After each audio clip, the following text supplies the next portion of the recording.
Raki, comme je mentionnais, c'est pas Raki qui fait la conférence, on est juste là comme organisateur, mais ça permet à tout le monde de partager les choses. Je demanderai à tous ceux qui ne présentent pas, donc tous ceux sauf Dave, de se mettre en mute ou en muet. Et puis sur ce, ben, je laisse la parole à Dave qui va être notre présentateur ce soir. Merci. Donc, merci Charles. Bienvenue à la présentation, la première de Raki. Donc, c'est un peu un honneur pour moi de briser la glace là, des présentations. Puis, le timing est quand même excellent là, par rapport à le produit que je vais vous présenter aujourd'hui. C'est quand même assez récent comme travail là, qui a été fait. C'est un travail qui a été débuté il y a un certain temps, mais qui a abouti là, plus récemment. Qui est dans le fond la modernisation de notre interface de journalisation des réseaux. Donc, chaque club a sa façon un peu de prendre ses présences et tout ça. On en avait aussi une façon au crack de le faire. Puis, avec mon background, mais là, ça m'a permis de contribuer et puis de construire une interface qui est un petit peu plus moderne, plus rapide, qui ajoute des fonctionnalités. Fait que c'est un peu ça que je vais vous présenter ce soir. Puis essayer de voir là, un peu l'intérêt, vos suggestions, commentaires et tout ça. Fait que ça pourrait être quelque chose d'assez intéressant là, à voir. Donc, une petite présentation de c'est qui Dave. 30 ans en TI. Donc, j'ai fait à peu près de tout. Fait que j'ai fait de l'admin réseau, de l'admin système, j'ai développeur, j'écris plusieurs langages. Du C jusqu'au Go, en passant par des langages plus anciens comme Perl, j'ai fait du Pascal, j'ai fait toutes sortes de choses. Les 20 dernières années, plus concentré au niveau sécurité, donc firewall, détection, protection d'intrusion, architecture réseau, surveillance, tout ça. Puis les 10 dernières, plus le côté sécurité offensive, j'ai fait de l'intrusion logique, de l'intrusion physique. Présentement, je gère des équipes de Red Team, donc pour ceux qui sont dans le domaine. Dans le fond, c'est comme la coche au-dessus du pentest. On fait vraiment de l'émulation d'adversaires, on crée des scénarios d'attaque, puis on va compromettre des entreprises et des organisations au complet à leur demande pour trouver les différentes failles. C'est un peu mon bagage pro. Côté plus personnel, 4 enfants, animateur depuis 35 ans. Je suis SysOp d'un BBS, non pas un BBS Packet, mais un bon vieux BBS comme on avait dans les années 90. Maintenant, il est disponible en Telnet et tout ça. J'ai mis le lien à la fin s'il y en a qui sont nostalgiques qui veulent le voir. Je suis sur le comité du Hackfest ici à Québec, une conférence de sécurité informatique depuis 10 ans. Je suis le CA du crack depuis 6 ans. J'adore construire mes outils. Je suis un passionné, je suis un peu maniaque même des fois. Je suis un addict de HomeLab, donc j'ai un rack de serveurs full dans le sous-sol qui aide à chauffer ma maison. Adepte de woodworking, puis ma femme dirait que j'ai toujours beaucoup trop de projets. Donc, ça fait une petite enveloppe rapide là, de c'est qui le gars. Donc, si on commence, là, pourquoi qu'on journalise les réseaux? Tout le monde a une raison ou plusieurs raisons différentes. On aime garder une trace de l'activité dans le temps. On aime conserver les informations, puis peut-être les rendre accessibles, là, soit au niveau des archives ou au niveau des membres, là, carrément.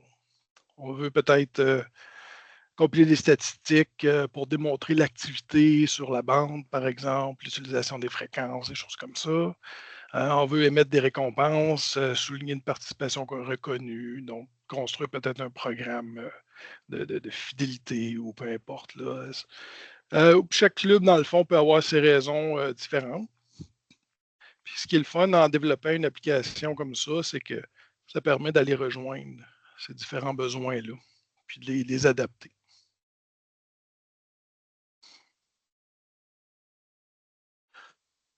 Donc, un bref historique. Le crack journalise ses réseaux de manière électronique depuis 2005.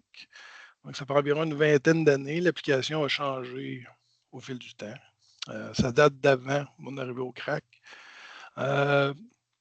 Les journaux ont toujours été disponibles en consultation à partir du site web. Donc, c'était possible pour tous les membres. Même si on n'était pas membre, on pouvait accéder à la consultation des logs, puis d'aller voir telle date qui s'était présenté, et ainsi de suite. Il y a aussi des certificats de présence qui étaient attribués à différents seuils de participation. Donc, quand on atteignait 100 présence, 250, ainsi de suite, il y avait possibilité d'obtenir un certificat pour souligner cet award-là, si on veut. Toute la compilation se faisait, puis l'émission se faisait de manière manuelle. Donc, quelqu'un allait sortir les logs, faisait un calcul, puis déterminait une fois ou deux par année qui devait recevoir un certificat et devait le générer, l'expédier. C'était quand même assez pas mal de travail. Puis l'interface était intégrée au site web. Donc, pour ce qui est de loguer tout ça, ben là, c'était compliqué. Il fallait que ça pouvait être limité vraiment au crack au niveau des droits d'accès, tout ça. C'était plus simple d'avoir d'être membre pour pouvoir y accéder.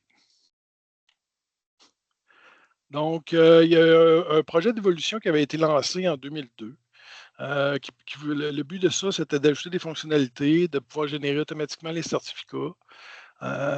Donc, pour que les gens puissent les obtenir plus rapidement, puis d'essayer d'enlever un peu de la charge de travail au niveau des bénévoles pour que ces choses-là se fassent plus vite. L'interface était quand même pas super rapide, donc on voulait avoir une expérience un peu plus fluide.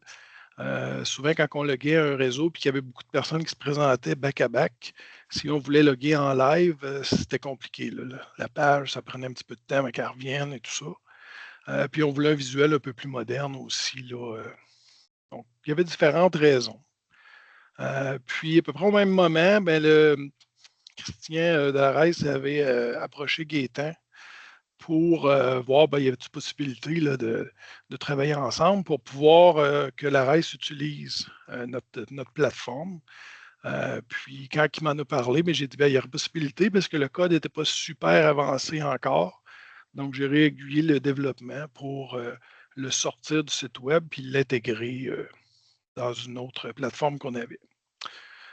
Donc, c'est un peu ça l'idée de pourquoi est-ce qu'on on est rendu là aujourd'hui.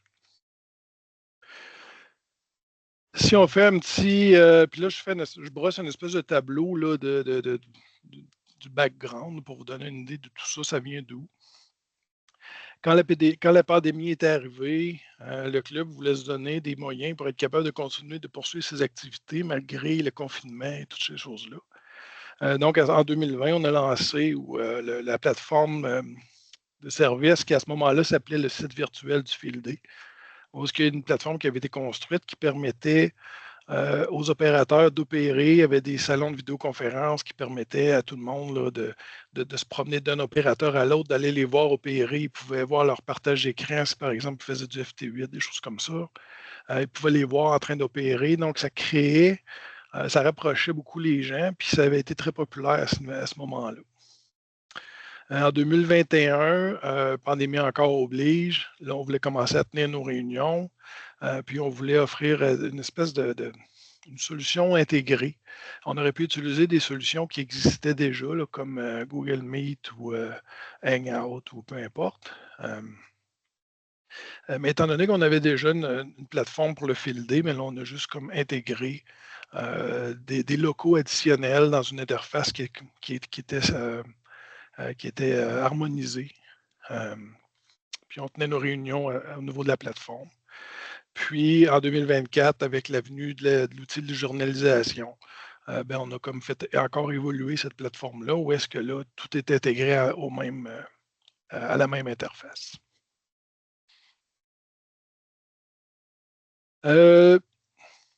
L'application est encore en développement actif, donc elle est opérationnelle, fonctionne bien, tout est là, sauf que on a toujours des idées, on a toujours des choses qu'on voudrait que ça fasse de plus. On a toujours, c'est comme on parlait tantôt, d'avoir peut-être multilangue, des choses comme ça. Donc, là, présentement, on supporte l'affichage dynamique, la résolution en temps réel des indicatifs. Ces possibilités de prendre des notes avec des audiences qui sont différentes, générer des statistiques, des certificats, exporter les données dans des formats. Donc, si, par exemple, quelqu'un décidait d'utiliser la plateforme, les données ne sont pas verrouillées à l'intérieur de la plateforme, il peut exporter les données du log, là, puis les avoir en CSV. Pour l'instant, c'est en CSV. Mais ça va être possible d'avoir des exportations directement en Excel ou en autre chose, en SQL à la limite, si jamais c'était désiré. L'autre aspect qui est intéressant, c'est que les gens en ont fait une espèce de happening. Où est-ce que pendant les réseaux, les gens se connectent sur la plateforme, puis ils voient les logs apparaître en live. Fait qu'on on voit là, au fur et à mesure que les gens se présentent, ben là, on voit là, que les présences s'ajoutent au log. On peut souvent voir ça, par exemple, quand on suit des expéditions, par exemple. Souvent, on les voit les gens là, qui. Fait que les gens ont pris cette habitude-là, puis c'est pas rare là, qu'on a au-dessus de 25 personnes pendant le réseau qui suivent le réseau en même temps que ça se passe. Peut-être qu'on va le pogner tantôt, là, le réseau V2CQ il est à 7h30. Fait que quand on va faire la démo, probablement qu'on va voir là, qu'il va y avoir plusieurs personnes de branchées. Est-ce qu'il y avait des questions jusque-là? Il y avait une main levée. Oui, Dave, question. Là. Tu dis qu'on va voir le réseau sécu, mais ça, c'est sur un serveur où on peut importer le programme, puis l'héberger pour le club, puis le monter pour le club, par exemple, un club unique? Non, la plateforme, elle, est bâtie en multiclub, mais est hébergée. C'est un service hébergé. Le logiciel ne peut pas être installé ailleurs. Il roule sur le serveur où est-ce qu'il est, il est déployé présentement. Ce n'est pas un logiciel qu'on peut prendre et installer de notre côté. Là. C'est vraiment un système. L'architecture en arrière est relativement complexe. Il y a des bases de données, il y a du caching, il y a de la distribution sur plusieurs machines pour s'assurer de la disponibilité, ces choses-là. C'est pas comme juste un programme. Là, C'est bon, ça répond. Ouais, parfait. Fait que je vais vous présenter avec des captures d'écran pour vous expliquer un petit peu ça a l'air de quoi l'application, puis ainsi de suite. Dans le fond, quand on va se connecter, on a trois gros boutons là, qui vont être disponibles. Le premier, c'est pour se connecter, donc on va utiliser pour entrer notre nom d'usager, mot de passe, tout ça. Le deuxième, celui qui se trouve être lui ici, là, je ne sais pas si vous voyez mon curseur, là, mais celui qui est inscription, là, c'est si jamais on n'était pas présentement, l'authentification se fait de manière transparente pour les membres du CRAC. Donc, ceux qui sont membres du CRAC qui sont sur le site web du CRAC peuvent utiliser les mêmes identifiants. Ils n'ont pas à se créer de compte. Mais n'importe qui peut se créer un compte, puis à ce moment-là, il va pouvoir se connecter. Puis l'accès invité, ça, c'est un accès qui nous permet d'accéder sans se loguer. Donc, les choses qu'on a accès sont quand même limitées. Là, présentement, on va pouvoir consulter le log. On va voir le log, on peut remonter en arrière, on peut voir le log en cours, ainsi de suite. On ne peut pas avoir accès à des statistiques personnalisées, des choses comme ça. Mais pour plusieurs, ça va être suffisant comme accès là, pour pouvoir se connecter à la plateforme. Quand on se crée un compte, la création de compte est relativement simple. Il y a juste quelques informations qui sont demandées. L'indicatif radio-amateur, une chose à préciser, ce n'est pas nécessaire d'être absolument radio-amateur pour se créer un compte. Si vous êtes radio-amateur, c'est sûr que c'est mieux d'utiliser votre indicatif. Mais quelqu'un qui serait, par exemple, juste un écouteur, qui voudrait quand même se créer un compte, puis être capable de se connecter, pourrait se créer un compte pour ça. On demande le nom et l'adresse courriel. C'est la seule information qu'on demande. Si jamais vous voulez, en tant que radio-amateur, avoir accès à vos statistiques personnalisées, il va y avoir une étape qui va être faite additionnelle, qui va être la validation de la licence pour s'assurer que quelqu'un ne se crée pas un compte avec l'indicatif de quelqu'un d'autre pour avoir accès à ses statistiques, puis des choses comme ça. Donc, ensuite, donc, L'authentification, encore, c'est assez simple. Tous les formulaires, tous les endroits qui pourraient être susceptibles d'attaque sont tous protégés par Cloudflare. Donc, si jamais il y avait des tentatives d'attaque de déni de service, des choses comme ça, Cloudflare va prendre la relève. Si jamais il y avait des bots qui essayaient de compromettre ou des choses comme ça, ils vont avoir le petit captcha en bas d'un jambe tout le temps là, pour les arrêter. Donc, puis moi, je fais une surveillance de la plateforme là, en temps réel tout le temps. Donc, si jamais il y avait des problèmes, ils vont être réglés rapidement. Donc, une fois qu'on est connecté, on est arrivé au menu principal qui va nous donner certaines options, si on veut. Je vais couvrir brièvement les autres options, juste pour donner une petite idée, mais je vais passer le cœur de mon temps vraiment sur la dernière, qui est la journalisation des réseaux, là, qui est l'application qui va nous intéresser aujourd'hui. Les locales virtuels du club, dans le fond, c'est l'environnement de vidéoconférence. N'importe qui peut aller, il y a des salles publiques. Fait que n'importe qui a un compte sur la plateforme peut se rendre puis aller dans une salle puis parler avec des gens qui vont être là. Il y a des salons qui sont publics. Ceux qui sont animateurs de réseau, ils ont un salon privé qui permet seulement aux animateurs de se connecter. Donc, si jamais vous voulez avoir des conversations entre vous, c'est possible. Puis, il va y avoir un salon par club. Donc, si il y a un club, si par exemple vous êtes plusieurs animateurs d'un club, bien, vous allez avoir le salon général des animateurs, mais vous allez avoir aussi le salon pour votre club seulement. Ensuite, il y a le site virtuel du Field Day. Présentement, il est fermé. Là. On ne l'utilise plus là, parce que maintenant, on privilégie le Field Day en personne. Mais si jamais ça devenait quelque chose de possible d'avoir un accès Internet suffisamment rapide au site où est-ce qu'on va tenir le Field Day, mais à ce moment-là, peut-être qu'on aurait des activités en virtuel aussi. La journalisation des réseaux, ça, on va le couvrir amplement tantôt. Puis aussi des petits boutons là, qui permettent d'ouvrir l'écoute en ligne des différents répéteurs. Puis ça, c'est disponible pour tous les autres réseaux aussi. Quand on est dans l'interface de journalisation, il va y avoir une fiche d'information qui permet de linker directement l'écoute des réseaux à partir de la fiche d'information. Donc, quelqu'un qui n'a pas de radio, mais qui est intéressé, va être capable de suivre le réseau, puis en plus de l'écouter en ligne, avec le petit délai là, sur Broadcastify, il y a à peu près 1-2 minutes de délai. Donc,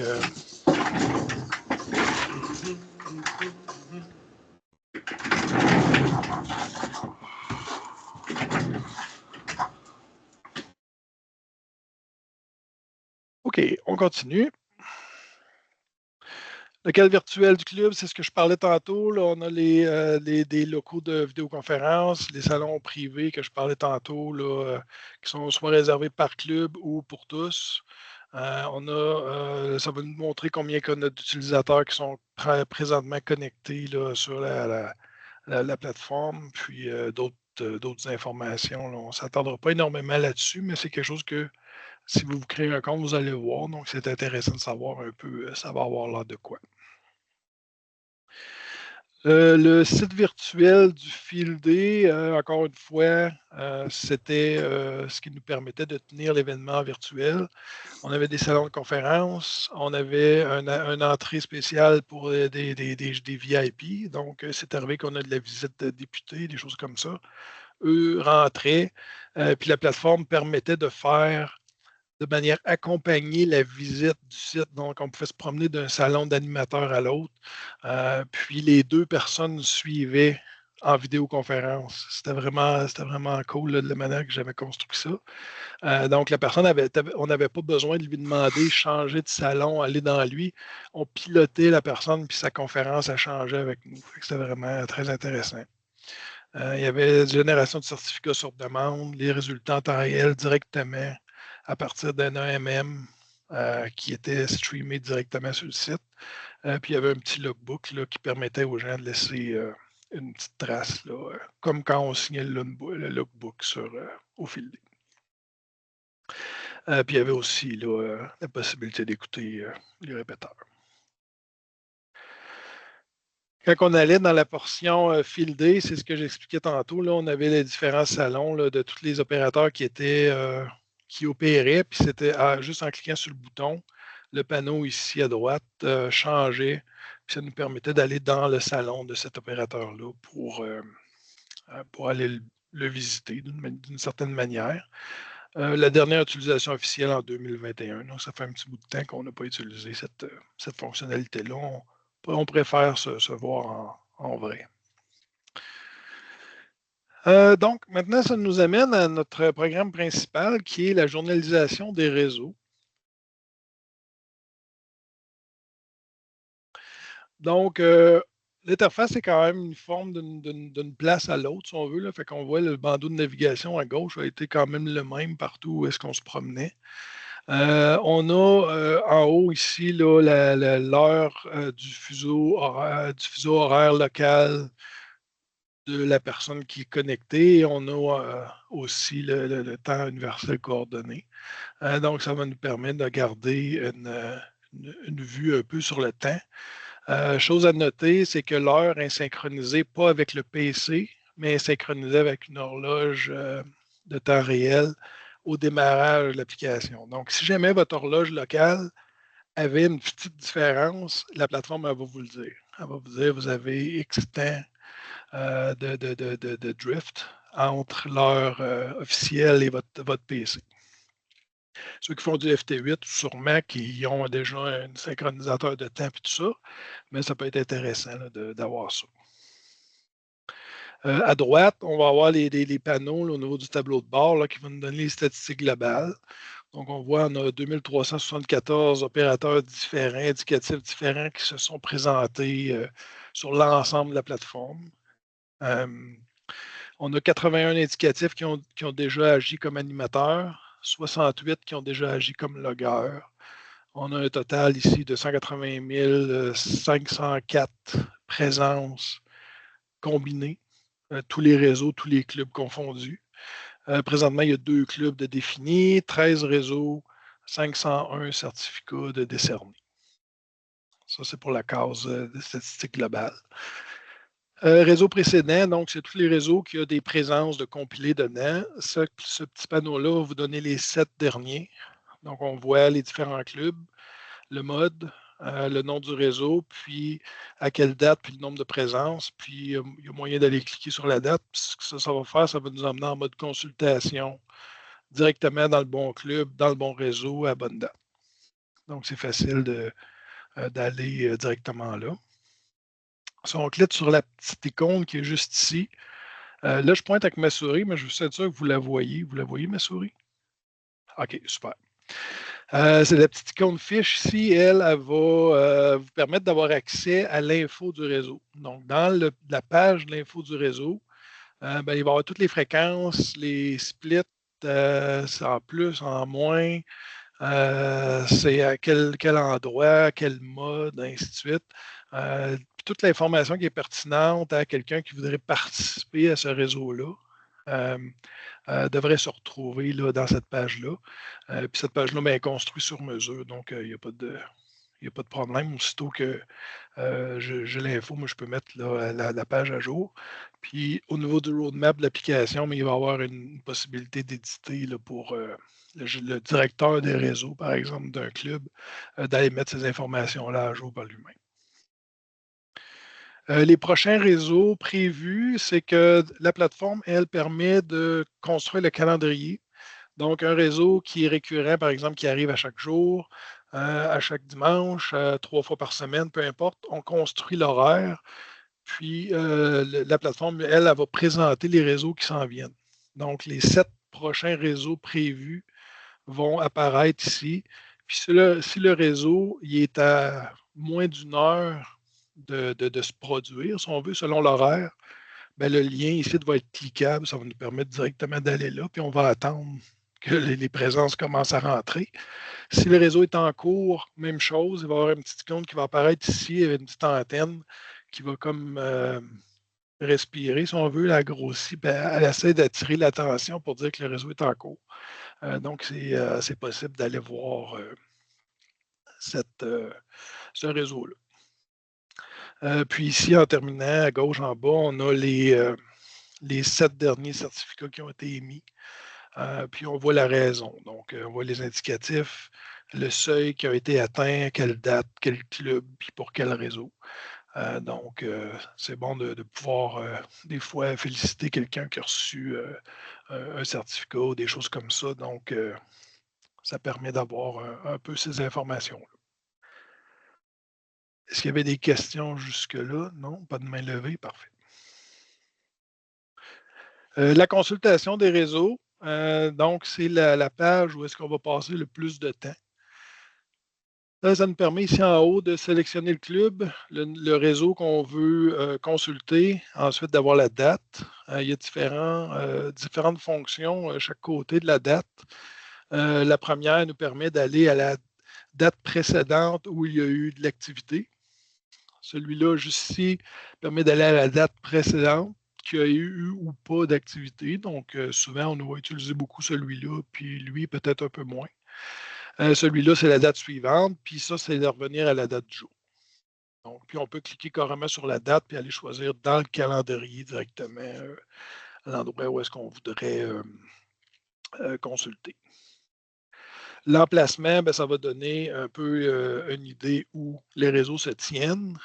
Ça va être juste une phrase, en fait, mais si on clique sur Info ici, ça nous amène le même panneau d'infos qu'on avait dans la page précédente, qui va s'ouvrir par-dessus la page. Donc, on ne se déplace pas, si on veut, on reste sur cette page-là. Puis ça nous permet d'aller consulter ces informations-là. Même chose avec l'horaire. On voit là quel jour le réseau se tient, à quelle heure, et ainsi de suite. Au niveau de la présentation, c'est quand même assez simple. On a l'indicatif, le nom de l'opérateur, le nombre de présences cumulées à cette date-là. Donc, on va voir que si on recule dans le temps, le nombre de présences diminue parce qu'à la date, la personne avait moins de présence qu'une date future, par exemple. On a la ville, puis on a à quelle heure est-ce qu'il s'est présenté. Donc, ça, c'est la portion consultation pour quelqu'un qui n'est pas un logueur. On va voir un peu tard. Tu as une question, Dave? Ah, oui. NAO. J'écoute. NAU. Oui, j'aimerais savoir, est-ce que c'est vraiment le Québec au complet, le réseau? Je ne suis pas sûr de saisir votre question. À savoir, est-ce que c'est à travers le Québec qu'on peut voir tous les réseaux dans la liste? Ah, ben là, c'est les réseaux qui vont apparaître, c'est ceux qui vont décider de loguer dans cette plateforme-là. Moi, je ne fais pas d'agrégation des autres logs. Donc, si un club décide de loguer ou quelqu'un qui anime un réseau veut loguer, à ce moment-là, il va pouvoir aller se loguer dedans, mais il faut que les présences aient été, faut qu'ils aient été saisies dans la plateforme pour qu'on puisse les voir. Mais il n'y a pas de limitation géographique. Ça pourrait être de n'importe où. C'est bon, merci. Il y a Noël André aussi. Ah il y a oui. Noël André aussi. Oui, bonsoir Dave, bonsoir tout le monde. C'est fort intéressant ce que tu nous apprends là aujourd'hui. Ma question, j'imagine que je vais en avoir plusieurs. Ma question est de savoir la base de données des inscriptions qui vont se mettre sur le log. Tu vas la prendre où? Pourquoi je pose la question? C'est parce que dans les réseaux que j'ai le bonheur d'animer, j'ai aussi des gens qui viennent de l'extérieur du Canada. Donc, comment ça fonctionne? Est-ce que moi, je peux le mettre manuellement ou est-ce que tu trouves l'information? Excellente question. Pour les indicatifs canadiens, je synchronise la base de données d'ISDE à tous les jours. Donc, à chaque fois, moi, j'ai vérifié avec eux à quelle date, à quelle heure ils la mettent à jour. Ben, pas à quelle date, mais à quelle heure ils la mettent à jour. Puis moi, une heure après, je vais la ramasser. Elle est mise à jour tous les jours. Donc, à chaque fois, j'importe les nouveaux les indicatifs avec les noms et la ville. Si les gens décident de ne pas publier leur adresse au niveau de ISDE, parce que maintenant, on peut décider de ne pas le faire. La plateforme ne l'affichera pas non plus. Donc, je maintiens le désir de l'opérateur qui a décidé de ne pas publier son adresse sur ISDE. Je maintiens ce désir-là de ne pas le publier au niveau de la plateforme. Si c'est un indicatif qui est non canadien, là, je fais une résolution avec MQTH. Et dans un deuxième temps, je suis en train d'importer une résolution avec QRZ. Donc, je vais aller chercher n'importe quel indicatif là, qui serait soit dans MQTH présentement ou dans QRZ un petit peu plus tard. Je vais être capable de résoudre son nom, ainsi de suite. Donc, si quelqu'un, par exemple, est en France, pour dire quelque chose, ben, son indicatif va être résolu avec son nom, et ainsi de suite. Tu n'auras pas à le faire manuellement. Deuxième question pour toi, si tu permets. Oui, certainement. En fait, je vais parler sur le plan des présences du côté européen. Les Français ont la mauvaise habitude de se présenter avec l'indicatif de leur club. De mon côté, c'est très compliqué, évidemment, lorsque je leur demande de se présenter avec l'indicatif, leur propre indicatif, et non pas l'indicatif de leur club. Ça va aller en s'améliorant. Par défaut, tu n'auras jamais l'information, même avec les bases de données que tu mentionnes, parce que s'ils prennent l'indicatif de leur club local, on n'aura pas d'information sur la personne. Est-ce que je peux personnellement modifier ces données? Présentement, la possibilité, elle n'est pas là, mais c'est quelque chose qui a été demandé déjà, donc qui est dans la liste là, des choses que je vais ajouter, qui a possibilité de modifier manuellement le nom ou la ville. Donc, des fois, les gens ne veulent pas le publier sur ISDE parce qu'ils ne veulent pas que ça se ramasse dans une autre base de données, mais n'ont pas de problème à le publier lors d'un réseau, par exemple, autre. Donc, ça va être possible d'ajouter, de modifier le nom ou d'ajouter le nom ou de modifier la ville. Là, présentement, ce n'est pas là, mais d'ici quelques semaines, ça va être possible. Ça répondait à ta question? Oui, merci beaucoup, Dave. J'en ai encore une demi-tonne, mais je vais attendre la suite. Parfait. Ils vont peut-être être répondus au fur et à mesure de la présentation aussi. L'autre chose, c'est que si on clique en mode consultation sur un des indicatifs, automatiquement, ça va nous ouvrir un petit pop-up avec la page QRZ sur la page de cette station-là. Donc, au fur et à mesure que les gens se présentent, si on est là et on suit le réseau, on peut juste comme cliquer dessus. Pouf, on a la page QRZ directement de cet indicatif-là. C'est toujours la même page qui est réutilisée, le même pop-up. Fait qu'on peut tasser le pop-up un peu, puis juste cliquer, puis automatiquement, la page dans la même fenêtre va se mettre à jour. Là, donc, ça devient très rapide de pouvoir suivre un peu. Là, fait que ça crée une espèce de relation, de rapprochement là, avec l'activité dans le réseau. Donc, c'est vraiment intéressant. Aussi, l'autre chose que je veux souligner, c'est que c'est possible d'avoir un logueur et un opérateur différent. Donc, ils vont être identifiés ici au bas.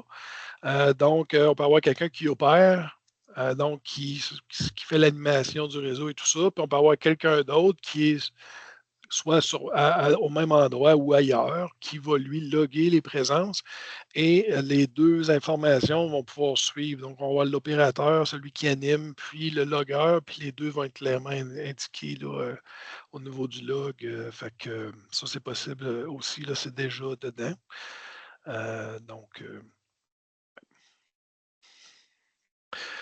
Ça, c'est un exemple un peu de la fiche d'information des réseaux. Donc, ça nous permet de lister tous les répéteurs que le réseau se tient, l'emplacement du répéteur, les fréquences, s'il est en plus, en moins, s'il y a un tone, et d'ajouter des liens autres. Là. Donc, si jamais le club a une page qui décrive leur réseau avec plus de détails, c'est possible de mettre le lien, Dans ce cas-là, il y a un lien Supermon pour aller voir un peu l'état des liens et tout ça. Puis aussi de l'audio en direct qui est possible. Donc, les liens sont tous regroupés au même endroit.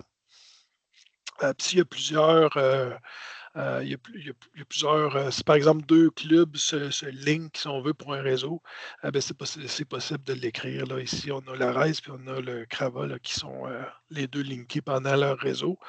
Donc, on peut inscrire l'information là, pour que ce soit simple pour ceux qui voudraient participer ou juste savoir un peu l'étendue là, du réseau. Chaque panneau a aussi une aide contextuelle. Donc, tu avais une question, Charles? Oui, quand tu parlais du logger et de l'opérateur, donc Oui. les gens se présentent pendant une ouverture, le logger rentre tous les indicatifs. Est-ce que l'opérateur peut marquer, lui, j'ai déjà donné la parole ou lui, j'ai pas déjà donné la parole? C'est pas prévu dans l'interface de pouvoir marquer lequel a été, si on veut, là, il y a eu un retour de fait. C'est pas encore prévu. Si jamais c'était une fonctionnalité qui pourrait être intéressante, encore une fois, vu que c'est construit sur mesure, il y a possibilité de l'intégrer là, si ça devenait un besoin. Merci. Donc, ce que je disais, c'est que chaque panneau a une aide intégrée. Donc, si par exemple, vous voulez savoir ce que ce bouton-là fait ou comment l'utiliser, prenez le temps d'aller lire l'aide. Il y a des petits boutons, des petits points d'interrogation. Comme celui-là va se concentrer sur cette portion-là de l'interface. Celui-là va se concentrer sur celle-là, et ainsi de suite. Donc, au fur et à mesure que j'ajoute des fonctionnalités, ben, je m'arrange pour faire suivre l'aide pour que ça soit facile pour les gens. Ils voient apparaître un nouveau bouton, mais ils n'ont pas à m'écrire un courriel ou faire des tests. Là. Ils peuvent carrément les lire dans l'aide, puis ils vont voir exactement comment l'utiliser, et ainsi de suite. Donc, c'est quand même assez facile à ce niveau-là. On a vu l'interface de consultation. Maintenant, l'interface de saisie. Il y a un visuel relativement similaire. La seule chose, c'est qu'il y a un bandeau additionnel qui s'ajoute, qui est vraiment l'interface de saisie qui se trouve à être ici. Donc, on a le même en-tête que la consultation. On a le même corps, si on veut, avec des informations additionnelles.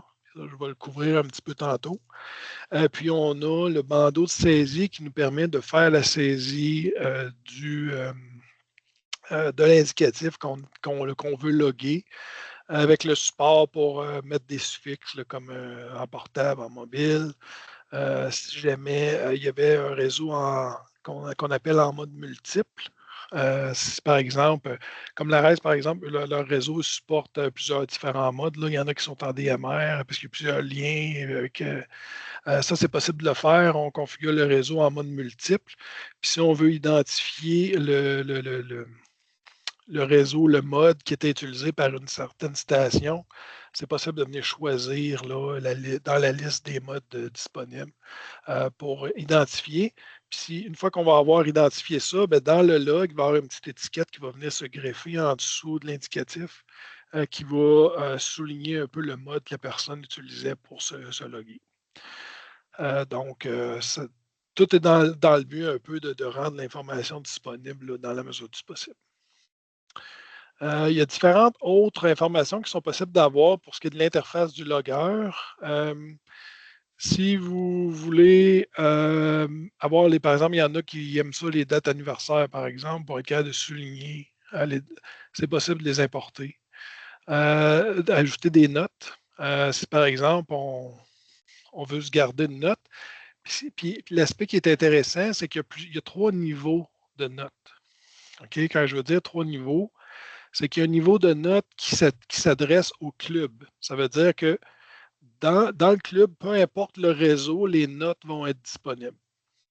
Donc, si un autre opérateur opère un réseau, les notes qui ont été prises dans le même club, mais un autre réseau, les notes vont être disponibles d'un réseau à l'autre, dans le même club.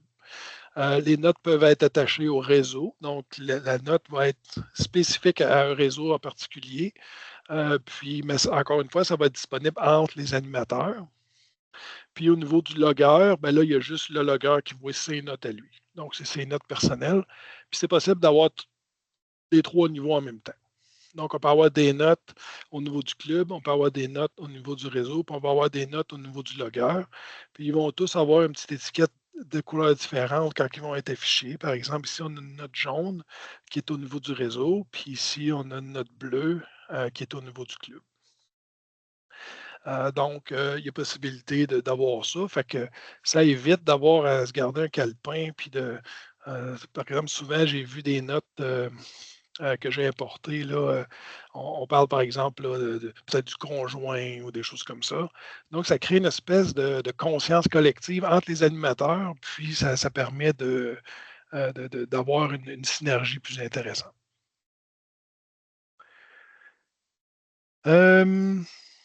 Quand on rentre les indicatifs ici, une petite chose qui aide à la saisie, c'est qu'on peut rentrer l'indicatif au complet. Donc, VE2, CDC, Enter, ça vient de me loguer. Mais si c'est un VE2, on fait juste rentrer CDC, Enter. Si c'est un VA2, on fait espace, CDC, Enter. Fait que quand on commence par un espace, c'est un VA2. Si on ne met rien, c'est un VE2. Sinon, on le met au complet. Ça paraît, là, deux fois moins de lettres, là, ça peut rouler, là. Fait que souvent, là, moi, je les suis des fois, les réseaux, là, puis ça roule. C'est comme, il y en a un à seconde pratiquement là, qui rentre. Là. Fait que c'est possible de le faire. Puis tout est résolu, toute la résolution du nom se fait en temps réel. Vous allez le voir tantôt. Là. Aussitôt qu'on met un indicatif, il va nous donner l'info ici dans la petite barre. Là. Il va nous dire c'est un tel dans telle ville, ainsi de suite.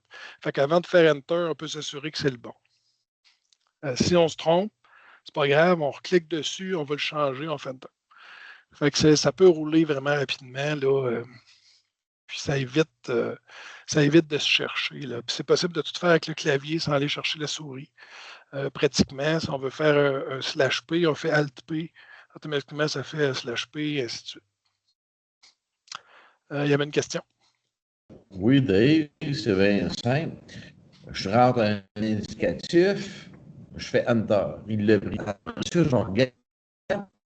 Est-ce que ça coupe, Luc? OK. Je recommence, Dave. Oui. Je rentre un indicatif et puis je m'aperçois que j'ai fait Enter, il l'a logué. Puis par la suite, je me suis rendu compte que je n'ai pas tapé le bon call sign. Oui. Y a-t-il moyen de le supprimer? Tu peux le supprimer ou tu peux juste le corriger. Fait que ce que ça va faire, là, puis on pourra le tester tantôt, on va faire des cas live, là, vous allez pouvoir le voir, mais mettons que ici, là, j'ai Victor Alpha 2, Papa Alpha Golf, OK? Mais ce n'est pas VA2, finalement, je me suis trompé, c'était VE2. Ben, je vais cliquer sur VA2, juste là, parce que quand on est en consultation, il rouvre QRZ, mais quand on est en saisie, on tombe en mode édition rapide. OK? Fait que ce qu'il va faire, c'est que quand tu cliques sur lui, il va le ramener en haut. Fait qu'il te le réécrit là.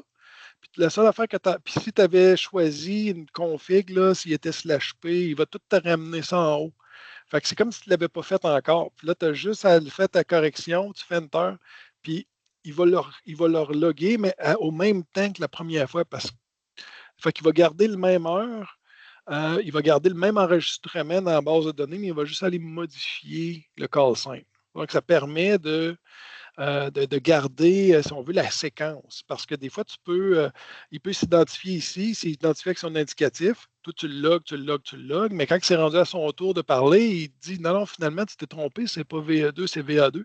Tu peux aller le corriger tout de suite, puis il va rester dans le bon ordre au niveau du log. Parce que si tu le supprimes, puis tu le recrées, là, il revient en haut, puis là, c'est comme son enregistrement, il est plus tard que les autres. Donc, ça te permet de garder la séquence. Merci.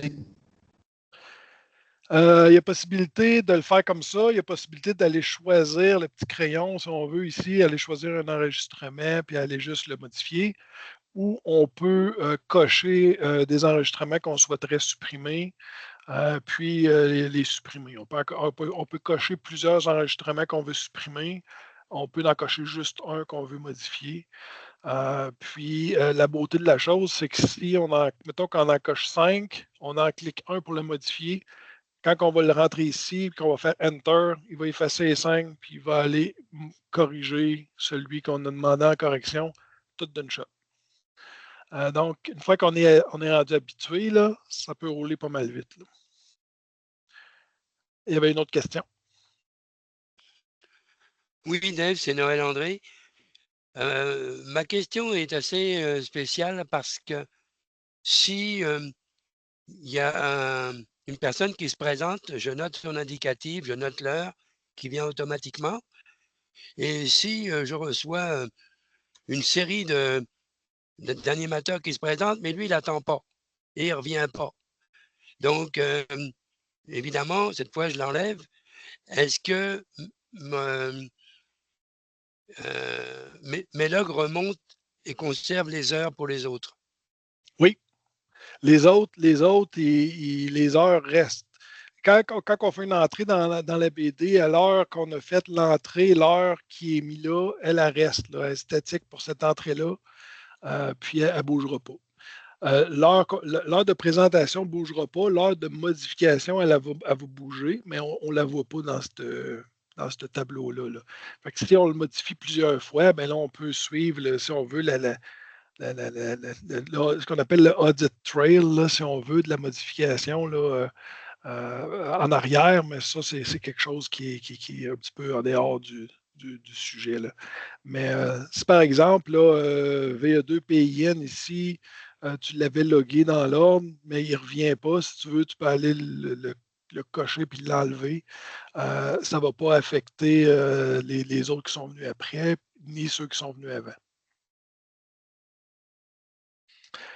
Puis dans l'interface de logger, ben, c'est là qu'on va pouvoir venir ici faire l'exportation en CSV. Donc, on fait juste cliquer sur le piton là, la petite icône, puis ça va nous downloader un fichier CSV qui va nous donner le club, ainsi de suite, avec toutes les infos là, qui sont dans ce tableau-là, dans un fichier qu'on peut après ça importer dans nos dossiers. Dans le fond, le club qui utilise l'interface demeure propriétaire de ces données, donc ils peuvent les archiver de leur côté, ils peuvent faire ce qu'ils veulent avec, il n'y a pas de problème, mais utiliser l'interface, puis la facilité d'utiliser l'interface pour gérer ça. Au niveau des statistiques, il n'y avait pas d'autres. On va le voir plus dans la démonstration, là, quand on log, puis tout ça, ça a l'air de quoi? Là, ça va vous donner une petite idée là, de comment ça marche. Au niveau des statistiques, qui est le deuxième bouton ici dans le bandeau, là, on a fait consultation, saisie, puis là, on revient à la statistique. Ça va nous donner un petit écran comme ça. J'ai choisi un indicatif qui a très peu d'activité, 0 en fait. Puis ça va vous donner ici le nombre de présences totales, le nombre de présences sur 1 mois, 6 mois, 12 mois, le nombre de réseaux distincts que cet indicatif-là s'est présenté, la moyenne quotidienne sur 1 mois, 6 mois, 12 mois et le nombre de réseaux que l'indicatif aurait animé. Ici, il va y avoir des petits graphiques qui vont nous donner l'activité de nos présences en fonction du club qu'on choisit en haut. Donc, si on fait tous les clubs ou un club en particulier, bien là, ça va nous donner les statistiques pour, si on veut, ce qu'on a choisi en haut. Donc, on va voir les 24 derniers mois, puis c'est un diagramme à barre là, qui va nous donner chaque mois avec le nombre de présences pour chaque mois pour les 2 dernières années. Ici, on va avoir en bas là, je fais un petit peu exprès pour les montrer tout de suite parce que tantôt, on va voir ce que ça a l'air un panneau bien rempli dans la prochaine slide. Mais on va voir chacun des réseaux que l'indicatif a participé, puis le nombre de présences par rapport aux autres réseaux qui a été saisi pour cet indicatif-là. Puis si jamais l'indicatif a des certificats disponibles, ils vont être affichés ici, puis il va être possible de cliquer pour les télécharger. Donc, si on regarde les statistiques d'un indicatif qui est quand même très actif, là, on voit 5 938 présences au total. 26 sur un mois, 188 sur 6 mois, 406 sur 12 mois. Il a participé à 10 réseaux, moyenne quotidienne sur 6 mois, ainsi de suite. Fait qu'on voit qu'il y a une moyenne consistante de participer à plus d'un réseau par jour là, au cours des 12 derniers mois. Nombre de réseaux animés. Ça nous donne les 24 derniers mois en termes de présence. Donc, on voit là, qu'au mois de mars 2024, là, pratiquement 40 présences. Puis, une fois qu'on est dans l'interface, bien, quand on met notre curseur, bien, ça nous donne l'info. Ça nous dit le chiffre, ainsi de suite. Là, on n'a pas essayé de le deviner. Là. On se doute que c'est 42, mais... Même chose ici, la distribution des présences par réseau. Donc, on voit le nom des réseaux avec le nombre de présences. Ici, c'est sur une échelle logarithmique. Certains réseaux ont eu lieu juste une fois, tandis qu'il y en a d'autres qui sont quotidiens. Ça devient, à un moment donné, si on met ça sur une échelle linéaire, on va avoir une grande barre puis des petites grimnodes. Fait que logarithmique, mais ça nous permet de représenter quelque chose d'un petit peu plus visuel. Ensuite, on a les différents certificats. Donc, ça donne un petit peu sur l'icône l'idée. Par exemple, c'est de réseau V2CQ sans présence à telle date, ainsi de suite. Comme là, il y a même plus qu'une page. Là, il y a un petit scroll ici. Là, fait que, puis ici, il y a une feature là, qui est en développement qui va nous permettre de nous donner une estimée selon la tendance avec le taux de participation, mais le prochain certificat, bien, ça va être dans tant de temps, puis ça va être pour tel réseau. OK, donc, ça nous donne un petit push. Là. Il faut que je reste discipliné là, à participer si je veux avoir mon prochain certificat. Donc, c'est un petit peu ça au niveau de la page des statistiques. Une petite idée des certificats. Les certificats sont générés automatiquement. Puis l'information qu'on veut, tous les certificats sont sérialisés, donc il y a un numéro de série sur le certificat, la raison pour laquelle vous l'avez obtenu, ainsi de suite. Et la résolution du certificat est construite de manière à être imprimée sur une feuille 8,5 à 11. Donc, vous pouvez le prendre, l'imprimer, puis ça sort beau. C'est fait pour ça. Il y a possibilité dans la plateforme d'importer, par exemple, si votre certificat doit être signé par le président du directeur général, par exemple, dans ce cas-là, c'est possible de mettre les dates d'entrée et de sortie de chaque président pour que la signature suive en fonction de la date. Donc, il y a possibilité aussi de faire ça. Les certificats sont générés au cours de la maintenance de nuit. Donc, la personne qui atteint son jalon, elle va pouvoir downloader automatiquement son certificat à partir du lendemain. Ça avance quand même bien. On a 1 heure. OK, parfait. Processus d'ajout. Donc, si un club voulait commencer ou un réseau, ça n'est pas obligé d'être un club. Ça peut être un réseau. Ça peut être. C'est très, très flexible. Donc, ce qu'on va faire, c'est qu'on va créer le club et les différents réseaux. On va définir la configuration, ainsi de suite. L'idéal, ce serait d'importer un certain historique. C'est possible. Si vous avez l'historique numérique du réseau, que ce soit des fichiers Excel, du Google Sheet quelque part, plusieurs Google Sheets, c'est pas grave. Moi, je vais tout prendre ça, je vais tout cruncher ça, puis je vais l'importer. Il n'y a pas de problème. Ensuite, fournir l'information pour mettre les choses organisées. Donc, les différents répéteurs, les différents emplacements où le réseau va se tenir. C'est quoi l'horaire, ainsi de suite. Donc, on crée ensemble une espèce de profil pour définir le réseau. Puis ensuite, chaque animateur qui devront loguer doivent se créer un compte. Puis après ça, on attribue les droits de logueur aux animateurs. Une fois que ça c'est fait, ou à peu près en même temps, j'organise une petite formation. Puis je vais vous montrer plus en détail là, comment ça fonctionne, répondre tout à vos questions, ainsi de suite. Puis chaque club a un réseau entraînement. Donc, vous avez un réseau qui n'apparaît pas de nulle part. Il n'apparaît pas dans les statistiques, il n'apparaît pas dans la consultation. Vous pouvez faire des tests, vous pouvez loguer, effacer, vous pratiquer. Vous écoutez un réseau, puis vous essayez de le loguer pour vous faire la main. c'est possible de le faire. Une fois que le réseau est fini, vous pouvez tout sélectionner et tout l'effacer ou vous pouvez le laisser là. C'est comme vous voulez. Ça vous permet là, de vraiment vous faire la main avant d'arriver dans le feu de l'action, puis que là, ça roule. Pour ce qui est de l'importation de l'historique, c'est un peu ce que j'expliquais, là, que je prends ce que vous avez. L'idéal, c'est de partir de maintenant en reculant. Plus loin vous pouvez reculer, tant mieux, mais l'idéal, c'est de ne pas avoir de trous. Puis, c'est pas grave si c'est pas si grave si ça a changé de format en cours de route. Moi, de toute façon, il faut tout que je reprenne ça, puis je ramène ça sur une base commune avant de pouvoir l'importer.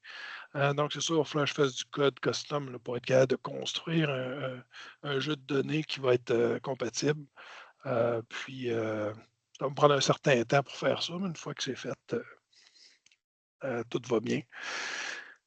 Puis ça peut être n'importe quel format. Là, donc, à moins que si quelqu'un log dans DBase ou une affaire vraiment ancienne, peut-être que là, ça va prendre un peu plus de travail, mais sinon, ça devrait aller. Démonstration. Avant, est-ce qu'il y avait des questions?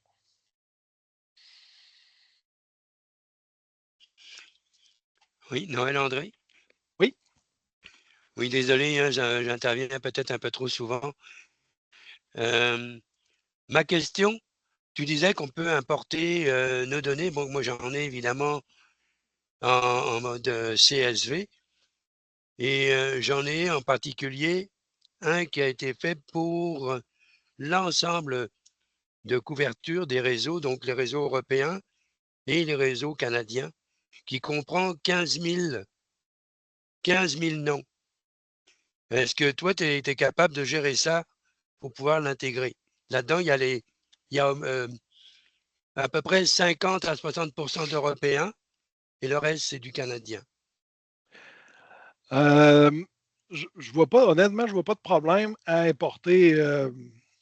Tu me dis quoi, 15 000?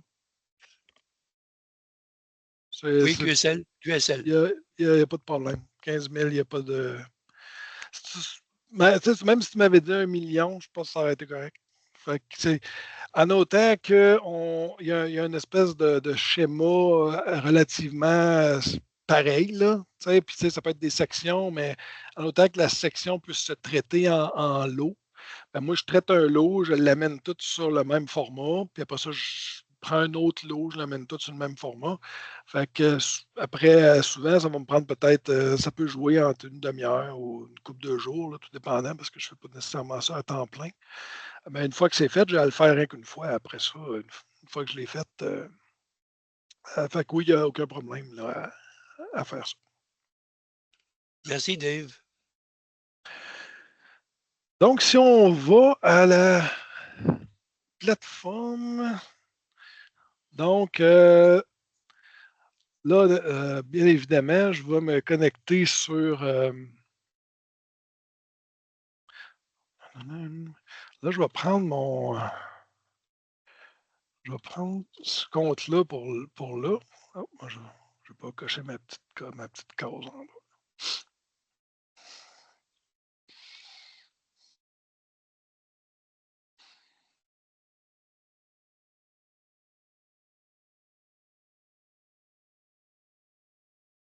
OK. Donc, ça, c'est un compte qui est logueur. Lui, il a des droits de logueur dans 2 réseaux. Mais c'est pas mon compte admin ou ainsi de suite. Là, on ira faire un petit tour tantôt là, pour vous montrer d'autres petites choses là, dans mon compte admin. Mais là, ça, c'est un compte comme n'importe quel logueur aurait accès. Fait que ce que vous allez voir là, ben, c'est ce que vous allez voir dans votre interface. Si on va dans la portion, si on veut, réseau. Là, on voit qu'il y a 2 réseaux qui sont en cours présentement. VA2CQ qui roule, là, qui est présentement là, à 26 présentes. Puis le réseau fusion provinciale là, qui commence à 8 heures. Là, ils viennent juste de commencer. Puis, comme j'expliquais tantôt, on peut cliquer sur aujourd'hui pour aller les rejoindre là, directement. Ça, on va voir là, la VA2CQ. Là.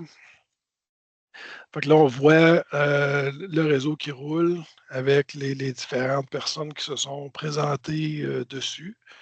On voit l'indicatif ici en bas comme de quoi le réseau il est présentement en cours. Puis, au fur et à mesure que les présences vont se compiler, ben là, on va peut-être attendre un petit peu là, s'il y a quelqu'un qui se logue. On va voir que la ligne de la nouvelle station qui s'est présentée va s'ajouter pour à l'heure où est-ce que la personne s'est présentée.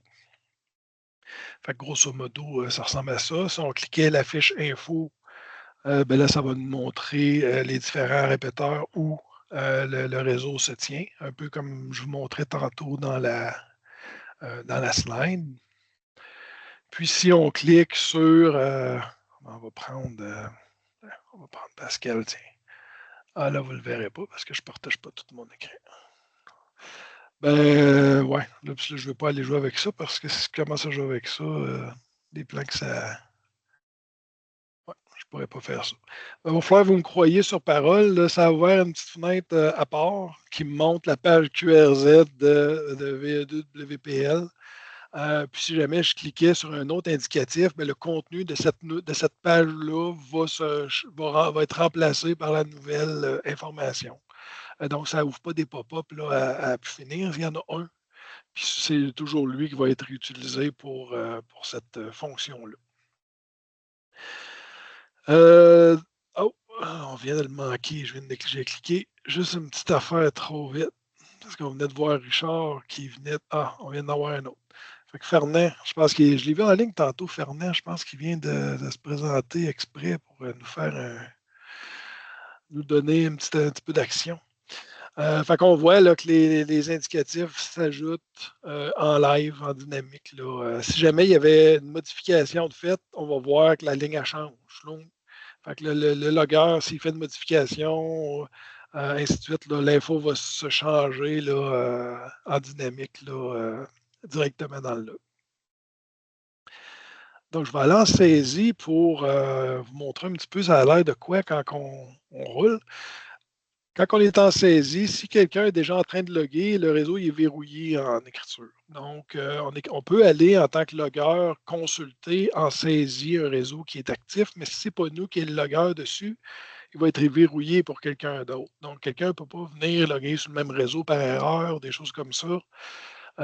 Donc, le verrou il est là.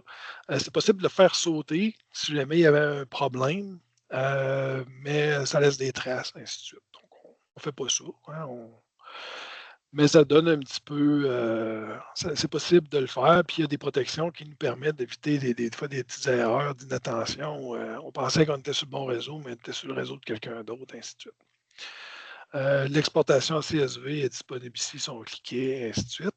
Puis on voit, là, comme j'expliquais tantôt, que dans l'interface du logger, ben, on a plus un petit peu d'informations que dans l'autre. On va voir les informations qui sont disponibles pour le logger, pour l'aider à l'animation de son réseau qui va être disponible dans cet écran-là. Oui, j'ai une petite question, Dave. Ah, oui? Vas-y, Luc. Je n'ai pas levé ma main. Vas-y, Luc. OK. Dave, oui. Supposons une hypothèse lors d'un réseau qu'on sait qu'il va durer, je donne un exemple, peut-être 2 ou 3 heures de temps, puis une personne qui est logueur ou ben non l'animateur, peu importe, et ils partagent leur séance 50-50. Je donne un exemple, hey, je vais te loguer ça de midi à 1h30, puis l'autre part de 1h30 à 3h. Hypothèse. Oui. Là, tu viens de dire qu'il n'y a rien qu'un logger, ça pourrait. Y a-tu moyen de se déloguer toujours puis se reloguer sur le même réseau? Il y a deux façons de le faire. Soit que la personne qui quitte son rôle de logger déloque son réseau, puis automatiquement, l'autre personne, quand elle va se mettre à loguer, elle reprend le lock. Parce qu'on ne peut pas prendre un lock autre qu'en commençant à loguer. On peut enlever le lock facilement. Ce qu'on va faire, c'est qu'on va aller en bas, on va cliquer sur le petit cadenas. Puis quand on clique sur le petit cadenas, ben là, il nous amène, je ne sais pas si vous voyez le pop-up, là, mais là, il nous amène un petit pop-up qui va nous dire que là, tu es sur le point d'enlever un lock là, ou un verrou. C'est vraiment ça que tu veux faire. Là. Parce que si j'enlève le lock, ben Alain, qui est en train de loguer le réseau présentement, là, ben, lui, je pourrais commencer à loguer des affaires à sa place. Puis si je le lock, ben lui, il se ramasse qu'il n'est plus capable de loguer. Fait que là, ça peut créer une espèce de situation. On s'arrange pour pas que ça arrive. Lui aussi, s'il veut, il peut enlever le lock que toi t'aurais mis pour reprendre le contrôle. Mais ça créerait une espèce de situation qu'on veut éviter. Mais dans un cas où est-ce qu'il y aurait un transfert de responsabilité de logger en cours de réseau, il n'y a pas de problème. On enlève le lock, l'autre personne le prend. Encore mieux, automatiquement, le logger ici, là, ben, il va avoir deux indicatifs. Il va se rajouter virgule, un deuxième indicatif pour dire qu'il y a deux personnes qui ont logué le réseau. Au niveau de la base de données, chaque ligne de log a son logger, sauf qu'au niveau de la page, je ne mets pas le logger à chaque ligne, je le mets en bas de page à la place. Mais il y a moyen de voir, de garder une trace de qui a logué quoi, et ainsi de suite. Fait que oui, c'est possible, c'est supporté. Merci. Tu avais une question, Mario? Ça revenait un peu à ça, là, ça a répondu. Quand quelqu'un commence comme logger, parce que moi, je l'ai utilisé là, le 16 février, c'est ma première fois que je l'ai utilisé pour la race. Là. Puis Oui. j'étais logger, puis je faisais toute la job au complet. Mais Christian voulait venir m'aider, mais ça veut dire que s'il ne le déloque pas, lui, il ne peut pas écrire dedans. Non. C'est ça. C'est ça. Comme moi, là, ici, là, je suis barré. Là, je ne peux pas cliquer dedans. Là. Okay. Parce qu'il n'est pas loqué à mon nom. Là. Okay. Fait que ce que je vais faire pour un test, c'est que je vais aller dans le réseau d'entraînement. Là, le réseau, il n'est pas loqué. Je vais aller me choisir une date plus loin. Là. Je ne peux pas aller dans une date dans le futur, évidemment, mais comme là, il y a un test déjà de quelqu'un ici. Je vais aller ici. OK, bon. Fait que là, on prétend qu'on est le 5 février, puis je veux loguer. Fait que là, je peux changer l'animateur en tant que logger. Je peux mettre l'indicatif de quelqu'un d'autre comme animateur, mais le logger, je ne peux pas le changer. C'est moi, c'est mon compte, c'est moi qui ai logué. Donc, c'est moi le logger tout le temps. Mais je peux aller choisir. Fait que c'est important que l'animateur, c'est important que ce soit le logger qui est logué au minimum dans la plateforme. Idéalement, les deux pourraient être là, puis l'animateur, il fait juste suivre sans loguer, puis le logger, lui, log de son côté. Mais ce n'est pas possible de loguer les deux en même temps. Parce que là, ça créerait des situations de doublons et de toutes sortes de choses. Fait que c'est pour ça qu'il y a un lock. Puis je vais même faire mieux que ça. Je vais aller dans la RES parce que la RES, son réseau, il est multimode. Fait que ça va me donner accès au mode multiple ici. Là, pour vous donner une démo encore un petit peu plus. Parce que tous les réseaux du crack sont mode unique. Donc, je n'ai pas la sélection du mode qui est disponible. Quand le mode est en mode multiple, là, comme ici, qu'on voit ici en haut, ça me permet d'aller choisir un mode plus spécifique. Donc, si je loguais, mettons, là, je vais juste rentrer CDC. Je n'ai pas fait Enter, je n'ai rien fait. Fait que là, automatiquement, il m'a résolu VE2 CDC. Il m'a donné mon nom, puis il m'a donné mon DXCC. La raison pourquoi il ne donne pas ma ville, c'est que moi, il y a ISDE, mon adresse n'est pas publique. Mais si je prenais quelqu'un que son adresse est là, ben, automatiquement, la ville va apparaître. Donc, ça va nous permettre d'avoir le pedigree avant de faire Enter. Donc, ce qui est vraiment intéressant, c'est qu'on peut juste confirmer si on sait qu'on s'adresse à Gaétan ou si on dit, tiens, Noël André, ben là, on peut aller chercher les différentes infos. L'autre affaire que je veux vous montrer, c'est quand on met l'indicatif, là, les notes, s'il y a des notes, ils vont apparaître ici. Fait que là, il y a une note au niveau du réseau, OK, qui est disponible. Puis automatiquement, s'il y a juste une note, ben là, il va nous la choisir, puis il va nous l'afficher en bas. Si on loguait en faisant Enter, automatiquement, ben là, je viens de prendre le lock. La note que j'avais va continuer d'être dans le log, puis automatiquement, la ligne vient de s'ajouter. Si je me rends compte que j'ai fait une erreur, ben là, je vais aller cliquer sur l'indicatif. Comme je disais tantôt, il me le ramène en haut. Puis là, ce n'était pas VA2 que je voulais loguer. Finalement, je me suis trompé, c'est VA2. Fait que c'est Alexis plutôt. Fait que là, je vais faire une correction. Fait que là, je suis revenu à VA2. Là, c'est rendu Alexis. Puis tout s'est fait Tout s'est fait en direct, si on veut. Si tu veux choisir le mode, tu pourrais le faire en mode correction, parce que souvent, on le sait, le DMR, quand il se présente. Là. Exact. Fait que là, encore une fois, je choisis l'éducatif, puis là, je me suis trompé, j'ai oublié de choisir le mode. Il est en éco-link. Là, je vais aller faire en éco-link, puis là, je vais l'ajouter. Fait que là, il vient de tomber avec la petite étiquette d'éco-link. Puis, j'ai encore oublié qu'il était mobile. Fait que là, je peux aller faire une autre modification puis l'ajouter mobile. Fait que je n'ai pas à tout retaper. Je fais juste, je clique, je fais ma correction, Enter. Je clique, je fais ma correction. Fait que quand ça roule, on peut juste saisir les indicatifs. Puis pendant que on rappelle la station, elle parle, puis elle se présente sur le réseau, tout ça, ben là, en arrière-plan, on peut aller faire des petites corrections, on peut dire, lui, il était portable, lui, il était mobile, ainsi de suite, sans être obligé de tout loguer d'un coup. Fait que ça rend les choses beaucoup plus simples. Mais la seule chose que j'ai trouvée quand je l'ai utilisé, c'est il manque le repère que Noël André parlait tantôt, là, où tu es rendu dans les gens que tu sais, parce que quand tu en prends, puis il y en a 12 ou 13 qui se présentent en ligne, d'aller les rechercher plus bas. Si tu n'as pas de traces, moi, je le mettais en note sur le papier à côté. Mais quand tu es tout seul, que tu logs puis que tu saisis en même temps, s'il y avait une petite case à cocher, ceux que tu as fait, au moins ceux qui sont blancs, c'est là que tu recommences. C'est peut-être un commentaire que je ferais là, sur mon utilisation personnelle. C'est un très bon commentaire, mais c'est pas très compliqué à implémenter. Fait que, vous voyez, là, surveillez le chiffre qui est ici. Là. Si vous êtes familier en développement, là, ça se trouve être mon commit de Git. Là. Puis souvent, il change plus qu'une fois par jour. Parce que j'ai une idée ou j'ai un truc ou j'ai quelqu'un qui me suggère une affaire. Fait que l'environnement, là, roule présentement, on est en environnement de production, mais il y a un environnement de développement à côté. Ça me permet de développer des choses.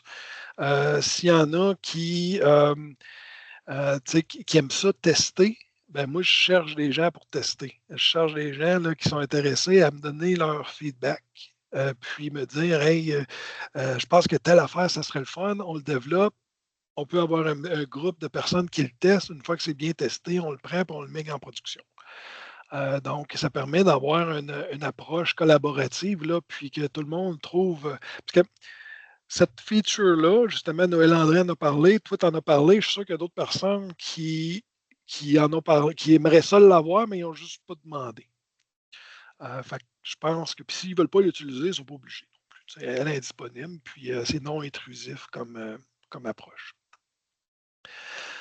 Je vais en parler tout de suite parce qu'il y a toujours, dans chaque écran, vous allez voir un petit bouton ici, là, problème ou suggestion. Là. Si jamais il y a quelque chose qui vous passe par la tête, vous avez, automatiquement, peu importe, quand vous êtes dans une section en particulier, il va vous mettre le bon module, là, si vous avez un problème quelque part. Là. Mais en journalisation, puis vous voulez dire, bon, ben, j'ai par exemple une suggestion, vous mettez un petit résumé ici, vous rentrez le détail de votre suggestion, vous faites envoyer. Fait que c'est super simple, vous n'avez pas essayé de trouver mon courriel quelque part, vous l'envoyez directement à partir de la plateforme.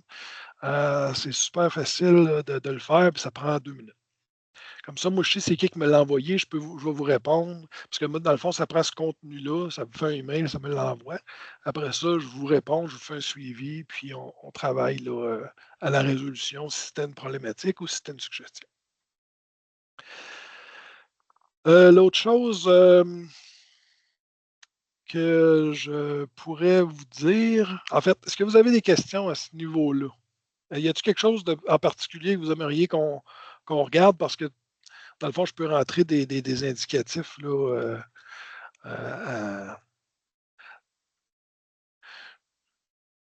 puis là, on y va, puis ça fait la résolution des noms là, automatiquement, puis avec le nombre de présences et ainsi de suite.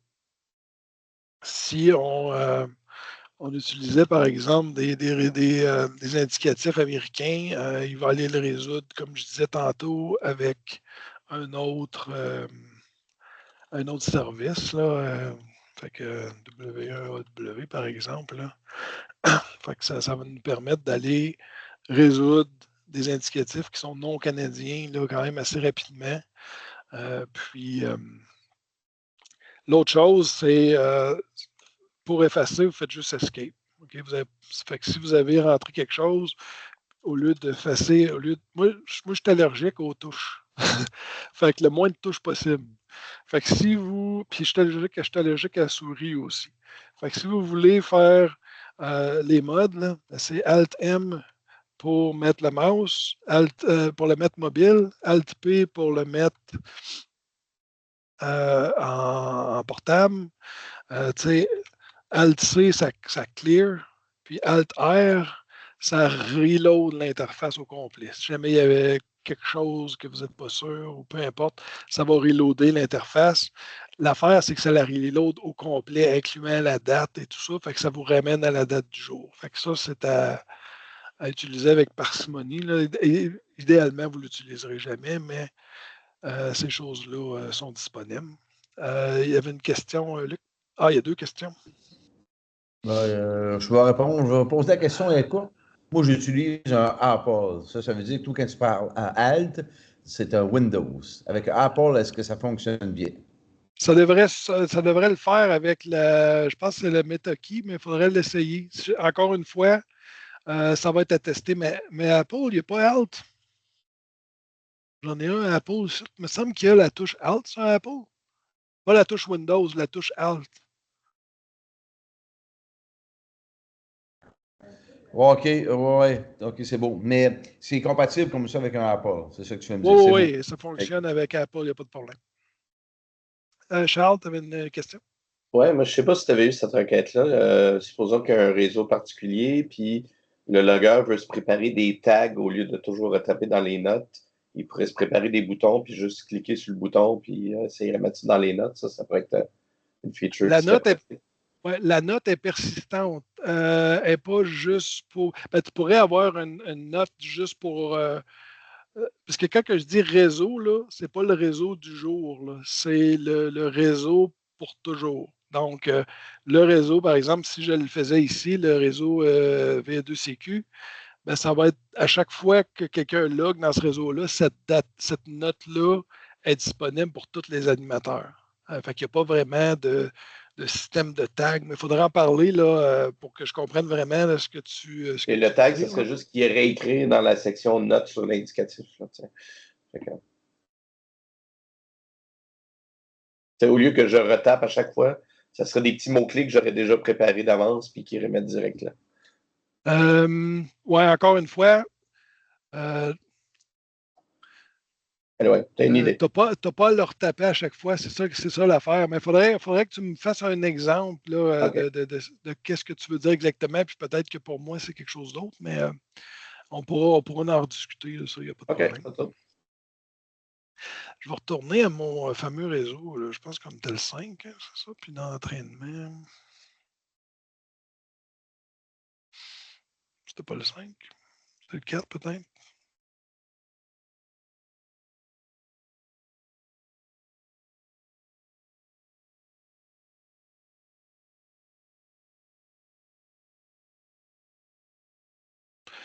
Je me souviens pas de la date que j'avais choisie, mais c'est pas tellement grave. Ah oui, l'autre chose que je voulais vous montrer, c'est que dans l'aide, si par exemple on clique sur l'aide ici, on voit le truc avec une petite pastille sur chaque truc de l'item en tant que tel. Là, quand je parlais de la dérive tantôt, là, ça c'est un exemple. Ça fait que là, ça dit qu'il y a à peu près 1 seconde de différence entre l'horloge du PC et l'heure officielle, si on veut. Généralement, ça ne devrait pas afficher là, si votre heure est quand même juste, mais sinon, ça va vous le montrer à ce niveau-là. Chaque petite pastille, ben là, va vous donner une description là, de ce que cet élément-là fait. Comme ça, là, c'est assez intuitif. Là. Si on arrive dans des écrans un peu plus chargés, comme mettons celui-là, ça vous montre chacune des trucs. Si par exemple, on essaie de loguer un doublon, automatiquement, ici, il va nous afficher doublon. Fait que, des fois, situation X, ça arrive quand même assez souvent qu'il y ait des situations de doublons, donc ça va vous donner un repère visuel. Fait que chaque petit élément a une petite pastille qui explique. S'il y a des raccourcis, ils vont être aussi expliqués ici. Comme par exemple, si je fais juste rentrer ABC, automatiquement, il va faire une expansion à VE2 ABC. Mais si je mets un espace avant, il va faire un VA2 ABC. Si je fais Alt-C, ça va effacer le champ. Ici, bon, si je fais Alt-P, ça fait en mode portable. Si je fais Alt-M, c'est en mobile pour ce qui est du suffixe. Donc, vous pouvez, là, chaque petit élément de la page a sa description. Donc, c'est quand même assez simple. Si jamais je fais des modifications majeures, souvent, je vais envoyer un petit courriel expliquant les différents changements. Sauf que si vous cliquez sur la version, vous avez le journal des changements. Donc, chacun des petits trucs, là, souvent, c'est des affaires en background ou des affaires qui ne sont pas vraiment visibles. Donc, je ne détaille pas chaque petite affaire, mais si jamais il y a un changement, comme par exemple, cette version-là, même j'ai fait des changements qui fait que maintenant, la plateforme elle fonctionne mieux sur des téléphones.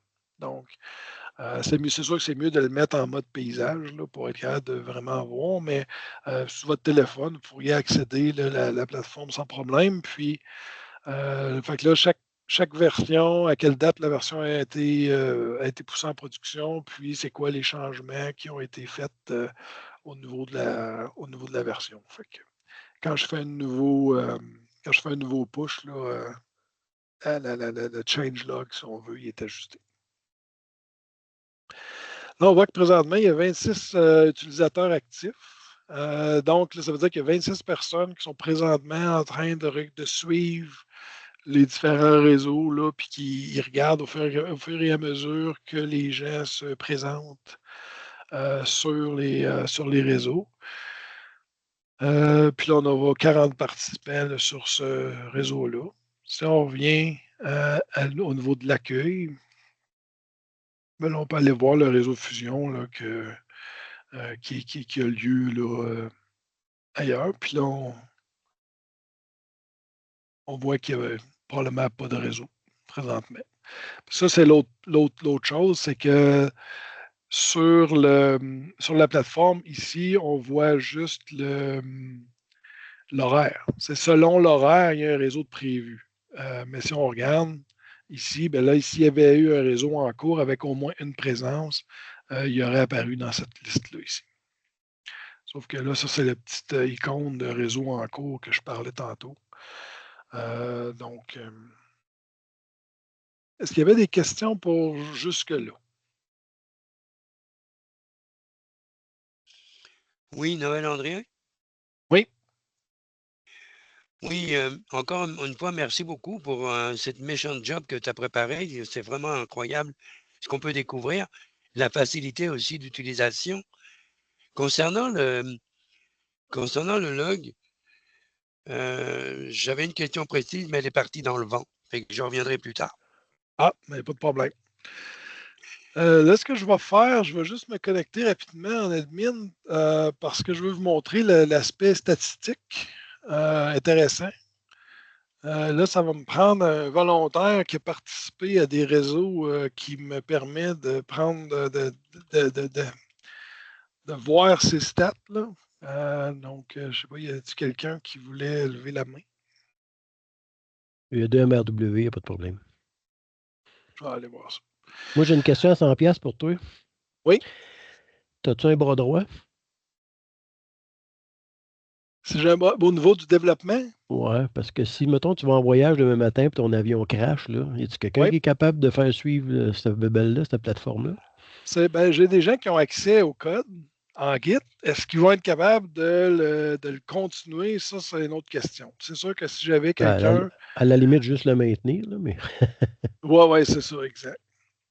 Mais Okay. oui, c'est en cours d'adresser cet aspect-là définitivement. Fait que là, je vais aller voir V2 MRW.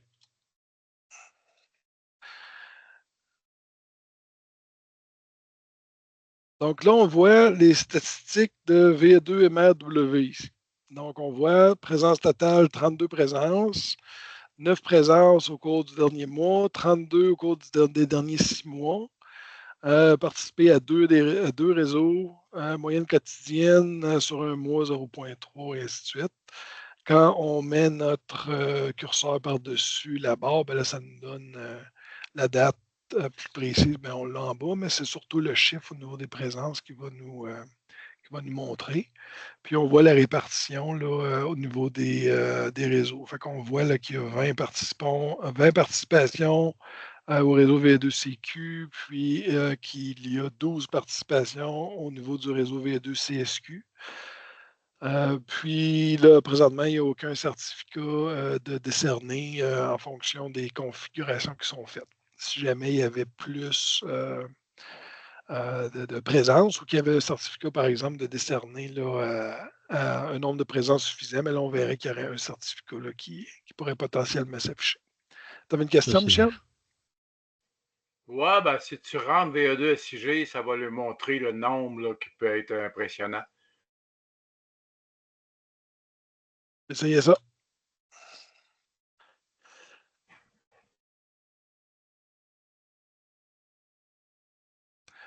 Bon, fait qu'on a une idée ici de notre ami Michel. Fait que là, on voit ça, c'est les différents certificats qui sont téléchargeables. C'est les différentes statistiques au niveau de la distribution des présences. Puis l'historique sur 24 mois au niveau des présences mensuelles. Donc, si on pouvait, mettons, on peut downloader un des certificats ici. Fait que là, ça, je ne pourrais pas vous le montrer parce que je partage juste cette fenêtre-là, puis là, il va me l'ouvrir dans une autre fenêtre. Peut-être qu'il va me l'ouvrir ici. Ah ouais, c'est bon. Merci. Donc, ça vous donne une idée. Là, ça, c'est le certificat qui est généré là, automatiquement pour la participation de Michel. Là.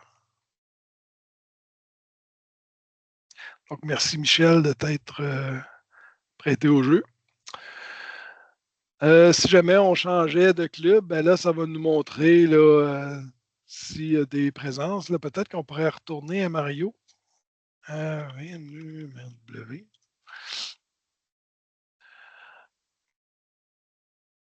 Fait que si on y va, puis on prend juste le crack, ben là, ça va nous montrer juste les réseaux du crack. Puis même chose, si on choisit juste la RAIS, ben là, ça va nous montrer juste les réseaux de la RAIS. Ce qui risque d'être intéressant, mais c'est ceux qui participent à plusieurs réseaux de plusieurs clubs. Ben là, tout va comme devenir une vue intégrée là, de leur participation à tous ces différents réseaux-là. Fait que c'est vraiment là que ça va devenir intéressant.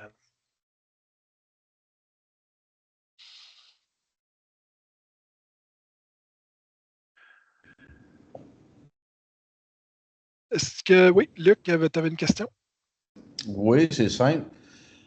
Comment est-ce qu'on fait pour mettre un nom du club comme le nôtre présentement, qui soit accessible avec ce journal-là, puis à quel endroit qu'on peut avoir accès? Il doit y avoir un lien Internet, naturellement, là. Oui, ben là, pour ce qui est de la configuration, créer le club et tout ça, il n'y a pas d'interface qui sont prêtes pour ça, pour que quelqu'un arrive et se crée un club. Va falloir qu'on se jase, puis qu'on fasse la config, puis intégrer le club, puis configurer les réseaux, puis ainsi de suite. Puis au fur et à mesure que l'évolution va continuer, ben là, il va y avoir des interfaces qui vont permettre de faire une certaine autogestion, là, pour rajouter un animateur, des choses comme ça, dans votre club à vous autres. Pour le présentement, c'est pas encore là, mais c'est quelque chose qui est sur le roadmap là, à moyen terme. Donc, si vous vouliez avoir, par exemple, votre club ajouté, ben là, ce qu'on fait, c'est qu'on regarde, bon, c'est quoi les différents réseaux que vous voulez loguer. Vous m'envoyez toutes ces infos-là. Je vais tout faire la préparation, configurer le club, configurer les réseaux, tout ça. On valide ça ensemble, mais s'assurer que tout est conforme à ce que vous voulez. Puis après ça, ben, on peut ouvrir l'accès. Pour l'accès à la plateforme, dans le fond, c'est pcv.crack.club. Donc, n'importe qui peut aller là, se créer un compte. Puis, si vous êtes aussi membre du CRAC, ben, vous utilisez vos indicatifs du CRAC. Si vous êtes déjà membre du CRAC, ben, cette plateforme-là, vous la connaissez probablement déjà. Sinon, vous créez un compte avec votre indicatif en amateur, puis vous allez pouvoir accéder là, sans problème. Sur le site web du CRAC, il y a un bouton pour y aller direct. Là. En plus, oui. Ça fait que, juste pour faire un résumé, si on veut inscrire le club de VE2CVA de Tetford, il faut que tu aies contacté toi, Dave. Oui, exact. À Puis, quelle adresse c'est ça. qu'on te contacte? Oui, ben, j'ai une belle petite slide qui s'en vient là, juste après ça, pratiquement. Là. Ah oui, non, j'ai le petit avis. OK. Dans le fond, ce que ça dit, là, c'est qu'on fait de notre mieux s'assurer que la plateforme est disponible, est maintenue, ainsi de suite. Sauf que, tu sais, c'est pas un 5-9. Là. Fait qu'il ne faut pas s'attendre à ce que ce soit sans faille, mais vraiment, les efforts sont mis pour s'assurer que la plateforme est disponible, et ainsi de suite. Si jamais, comme par exemple, là, on roule avec des serveurs redondants, avec des sauvegardes qui sont faites quotidiennement, et ainsi de suite. C'est possible aussi pour chaque club d'exporter ses réseaux directement. Donc, ils peuvent.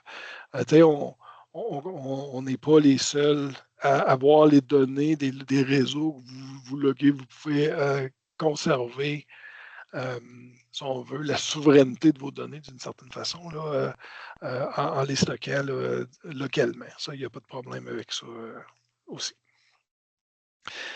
Donc, c'est ça. On parlait tantôt de liens. Tu as deux mains levées, Dave. Michel ouais, ben, et Noël André. Je pense, Michel, si tu ta main de tantôt que tu n'avais pas baissé, faut que tu recliques dessus pour la baisser. Peut-être que je peux cliquer dessus. Ah non, c'est bon. Noël André, tu avais une question? Oui, merci beaucoup, Dave. La question, au niveau du certificat, ça fait référence à celle qu'a posée mon ami Luc tantôt. L'UMS fête son 50e anniversaire de fondation cette année et j'ai un logo de 50e. Est-ce qu'il y a moyen de le mettre sur le certificat et de le mettre aussi sur le log éventuellement? Pour le certificat, chaque certificat est construit sur mesure. Donc, oui, il n'y a pas de problème. On travaille le modèle de certificat ensemble. On choisit les polices de caractère parce que le nom est inscrit dynamiquement sur le certificat. Donc, il faut s'entendre sur c'est quoi la police, la taille, et ainsi de suite qu'on va utiliser.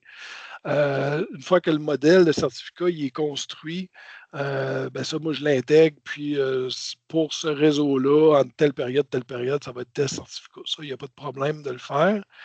Pour ce qui est d'afficher le logo dans le log, cette fonctionnalité n'est pas là encore, mais c'est quelque chose qui me trottait un peu là, quand on est sur le log d'un réseau, ben, d'afficher peut-être un indicatif, là, tout dépendant du réseau qu'on a, du club qu'on est, mais d'avoir un logo qui s'apparente. C'est sûr que ça reste une plateforme du CRAC, mais pour ce qui est du niveau du log en tant que tel, dans l'entête en haut, là, pour avoir un petit logo là, qui reflète le club du log qu'on regarde. Là. Donc, ça pourrait être un feedback intéressant.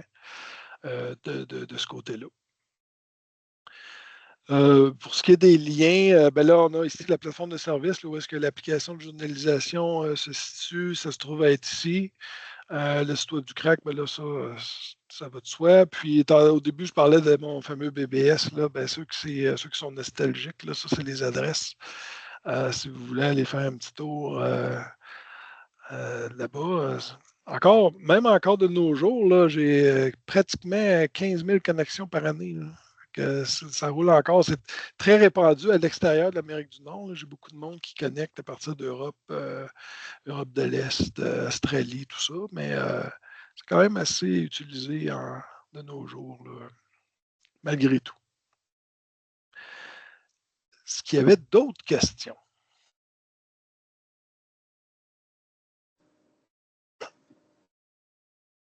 Ça n'a pas de l'air. Ben, moi, je voulais te remercier, Dave, d'avoir brisé la glace avec les conférences Raki. Je pense que tout le monde a été super intéressé.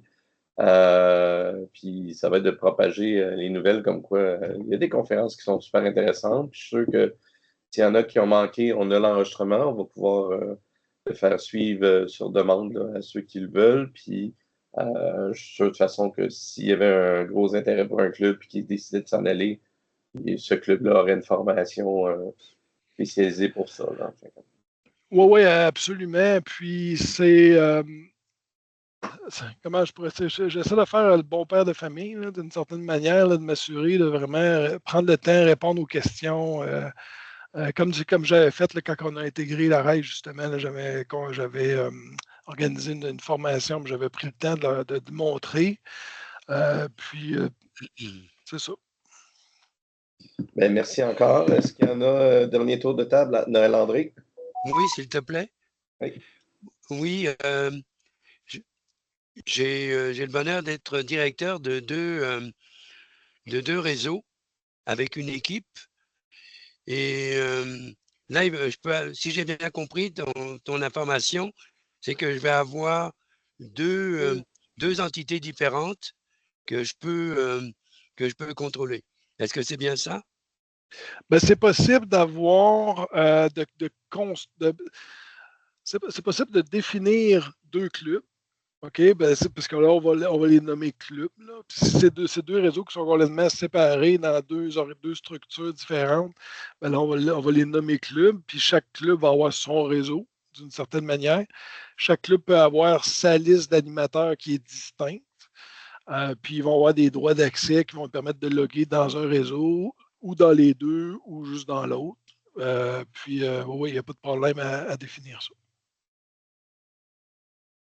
En complément, si tu permets, Dave, en parlant des animateurs, j'ai une liste, évidemment, d'animateurs en réserve qui n'apparaissent pas régulièrement, mais qui ne veulent pas être sur la liste perpétuelle. Est-ce qu'il y a moyen de les avoir dans une liste sur le club, un club ou l'autre? Ben, de définir dans le fond, les animateurs, ce qu'on fait, c'est qu'on définit des comptes, puis on leur donne des droits d'accès comme logueur. La liste des animateurs apparaît nulle part. Donc, si les gens sont là, nous, on a aussi des animateurs remplaçants là, qui loguent occasionnellement. Ils ont un compte, ils ont les droits, ils peuvent y aller. Donc, s'ils ont à remplacer un peu à pied levé, s'ils sont à l'aise avec l'interface, c'est sûr que s'ils ne loguent pas souvent, moi, je leur recommande d'y aller puis d'essayer de se familiariser avant d'avoir le baptême du feu, là, de devoir remplacer quelqu'un à la dernière minute.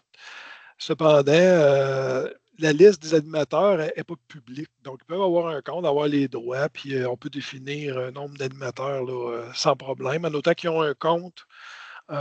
Puis moi, idéalement, il faut que les gens écrivent le compte d'avance. Il ne faut pas qu'ils qui m'appelle à 15 minutes d'avis parce qu'il commence à loguer dans 15 minutes, ça va être un petit peu touché. C'est mieux de se préparer d'avance. Merci beaucoup. Merci beaucoup. J'ai beaucoup apprécié cette conférence. On a Gaétan qui a la main levée aussi. Oui, bonjour tout le monde. Moi, je viens tout juste d'arriver vers la fin. J'avais une autre activité en même temps. Donc, je voulais vous saluer, tout le monde, en tant que président du CRAC. Puis, je voulais aussi vérifier, j'imagine que vous en avez parlé, mais l'importation des données historiques, Dave, je vois qu'il y a plusieurs questions. Vous êtes à la fin. Vous avez probablement traité ça, mais juste au cas où. Oui, on en a parlé un peu du processus, OK. là, puis, ouais. OK, pas de problème. C'est bon pour tout le monde? Moi, je voudrais juste D'autres faire questions? une petite suggestion, pas une question, mais que les clubs qui vont s'embarquer dans ça, peut-être que d'inviter leurs gens qui vont loguer, qui vont utiliser, qui vont être comme usagers de ça, de rentrer membre du CRAC pour faire une contribution, parce qu'il y a quand même des frais en arrière de tout ça. Je pense que ça encouragerait le CRAC si les gens, tu sais, sans dire à tous nos membres de devenir membres du CRAC, mais que les logueurs deviennent membres du CRAC pour donner une contribution. Tu sais, moi, je suis membre de 6 clubs au Québec parce que je les encourage pour les répéteurs que j'utilise. Fait que c'est toujours le fun à ce niveau-là. C'est bon. Good. Ben, merci à tout le monde de cette participation-là. On a eu jusqu'à 22 personnes en même temps pour notre première conférence. Fait que c'est très, très bien. Puis c'était super intéressant. Fait que, merci encore à tous et bonne soirée. Un gros merci. Merci. Salut. Merci. Ouais. Très apprécié.